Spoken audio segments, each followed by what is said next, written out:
America റഷ്യയുടെ പക്ഷത്തേക്ക് ചേക്കേറി. European രാജ്യങ്ങളിൽ നിന്നും വേണ്ടത്ര ധനസഹായമോ സൈനിക സഹായമോ ലഭിക്കാൻ സാധ്യതയില്ല.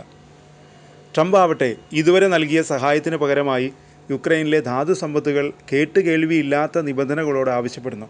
സൗദിയിൽ അവസാന പ്രതീക്ഷയുമായി US നടത്തിയ ചർച്ചയിലും കൃത്യമായ ഉറപ്പുകൾ ലഭിച്ചില്ല. ശരിക്കും പെട്ടിരിക്കുകയാണ് ഉക്രൈനും സെലൻസ്കിയും.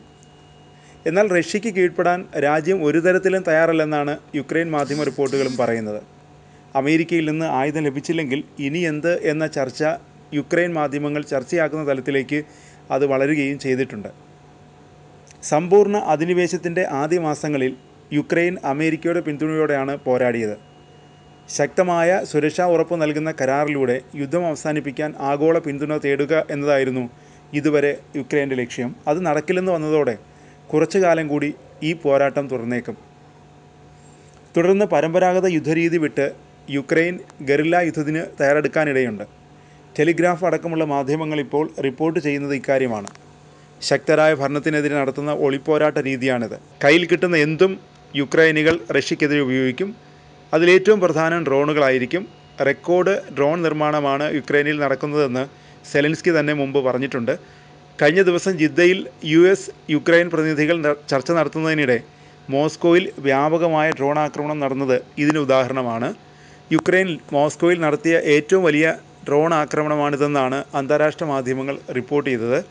ആക്രമണത്തിൽ 2 തൊഴിലാളികൾ കൊല്ലപ്പെടുകയും 18 പേർക്ക് പരിക്കേൽക്കുകയും ചെയ്തതായി റിപ്പോർട്ടുകളുണ്ട്.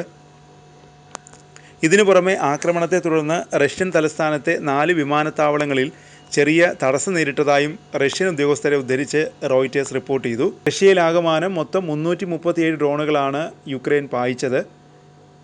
91 എണ്ണം മോസ്കോയിലും 126 എണ്ണം കുർസ്ക് മേഖലയിലുമാണ് പതിച്ചത്.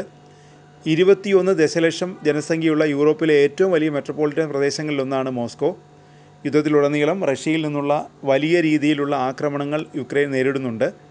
എന്നാൽ റഷ്യയുടെ എണ്ണ ശുദ്ധീകരണശാലകൾ, വ്യോമതാവളങ്ങൾ, റഡാർ സ്റ്റേഷനുകൾ എന്നിവിടങ്ങളാണ് യുക്രൈൻ ലക്ഷ്യം വയ്ക്കുന്നത്. ഇത് റഷ്യയ്ക്ക് കനത്ത ആഘാതം തന്നെ ഉണ്ടാക്കുകയും ചെയ്യും.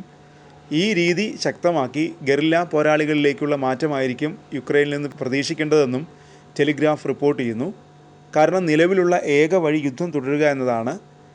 ഭൂരിഭാഗം യുക്രൈൻകാരും റഷ്യൻ സ്വാധീനം അംഗീകരിക്കുന്നില്ല. റഷ്യൻ ആധിപത്യത്തെ ചെറുക്കാനുള്ള ആഗ്രഹം യുക്രൈനിയൻ സമൂഹത്തിലുടനീളം വ്യാപകമാണ്. സൈനിക സഹായം നിർത്തുന്നത് യുദ്ധഭൂമിയിലെ സാഹചര്യം കൂടുതൽ ബുദ്ധിമുട്ടുണ്ടാക്കുമെങ്കിലും അത് പ്രാബല്യത്തിൽ വരാൻ സമയമെടുക്കും. വ്യോമ പ്രതിരോധ മേഖലയിൽ സഹായം യുക്രൈന് പ്രധാനമാണ്. പാട്രിയറ്റ് സംവിധാനങ്ങൾക്ക് പരിമിതമായ യൂറോപ്യൻ ബദലുകളേ ഉള്ളൂ. അത് നികത്താൻ യൂറോപ്പിന് കഴിയില്ല. ഈ സാഹചര്യത്തിൽ ട്രംപിന് വീണ്ടും കത്തെഴുതി അമേരിക്കയെ കൂടെ നിർത്താൻ സെലൻസ്കി ശ്രമിക്കുന്നുണ്ട്. അമേരിക്ക സഹായിക്കാതിരുന്നാൽ ഈ യുദ്ധത്തിൽ യുക്രൈൻ ഒറ്റയ്ക്ക് പോരാടാനാണ് പോകുന്നത്. അതിൽ യുക്രൈൻ എത്രമാത്രം അതിജീവിക്കുമെന്ന് കണ്ടറിയേണ്ടിയിരിക്കുന്നു.